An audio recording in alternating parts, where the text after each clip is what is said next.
Hello, historians. It looks like today we're going to have another video without my webcam.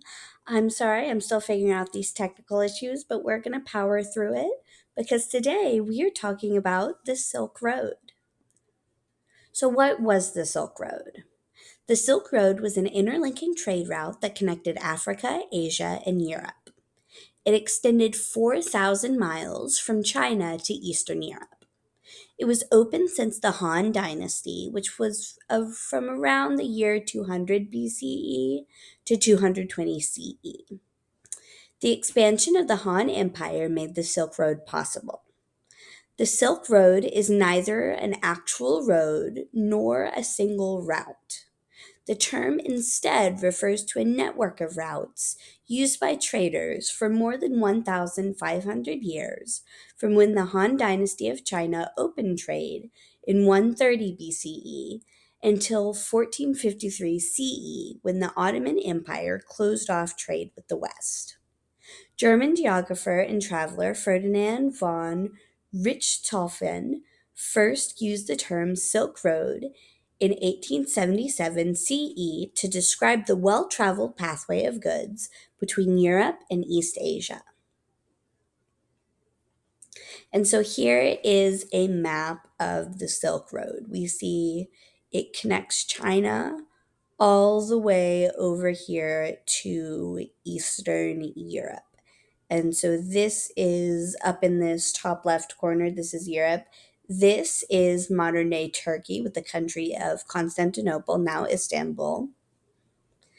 And it connects this eastern side of the map with this western side of the map. So, who traveled the Silk Road?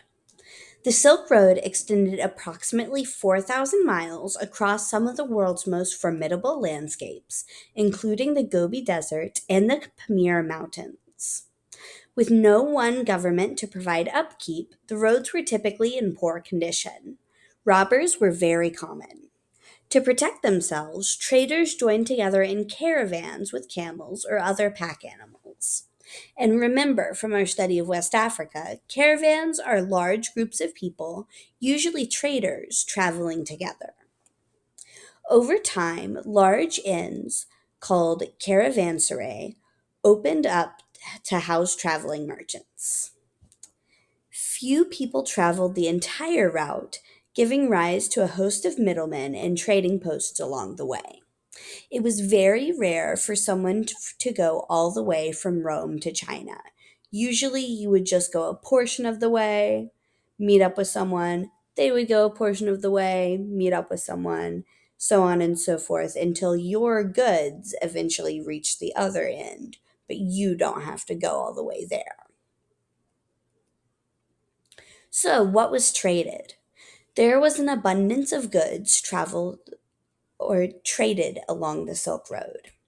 Merchants carried silk from China to Europe, where it dressed royalty and wealthy patrons.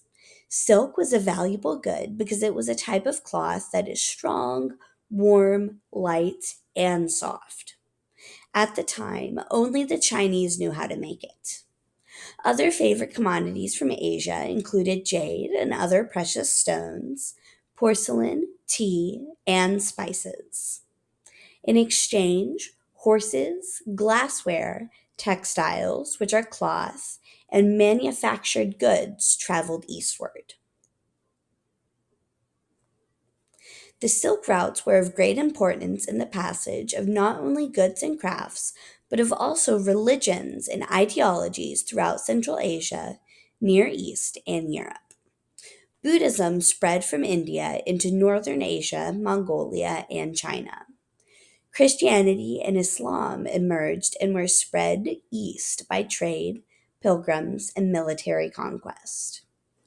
The literary, architectural, and artistic efforts of this can be traced today in the cultures of civilizations along the trade routes.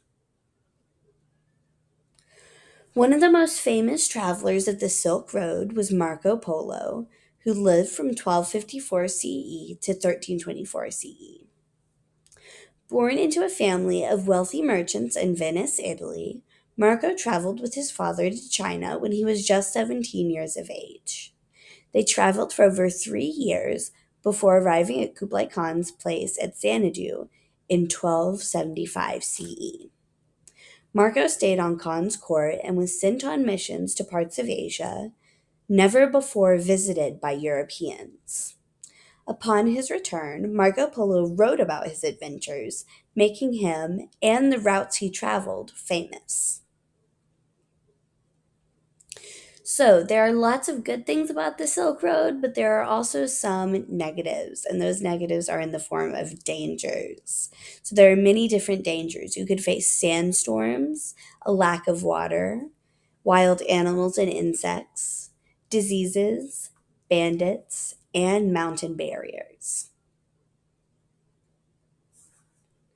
So, for lasting effects, it is hard to overstate the importance of the Silk Road on history. Religion and ideas spread along the Silk Road just as fluidly as goods. Towns along the route grew into multicultural cities. The exchange of information gave rise to new technologies and innovations that would change the world. The horses introduced the horses introduced to China contributed to the might of the Mongol Empire, while gunpowder from China changed the very nature of war in Europe and beyond. Diseases also traveled along the Silk Road. Some research suggests that the Black Death, which devastated Europe in the 1340s CE, likely spread from Asia along the Silk Road. So, to summarize, the Silk Road was important because it helped to generate trade and commerce between a number of different kingdoms and empires. This helped for ideas, culture, inventions, and unique products to spread across much of the settled world. And there are three main impacts. Number one is the impact for economic development.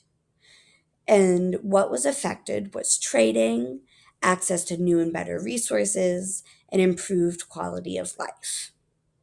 For cultural exchange, the impacts were language, religion, food, holidays, etc. All of those were exchanged throughout cultures. And then finally, for global relations, it connected people across many civilizations and continents. All right, here are my sources, historians. You can go ahead and check your Canvas for your next assignment.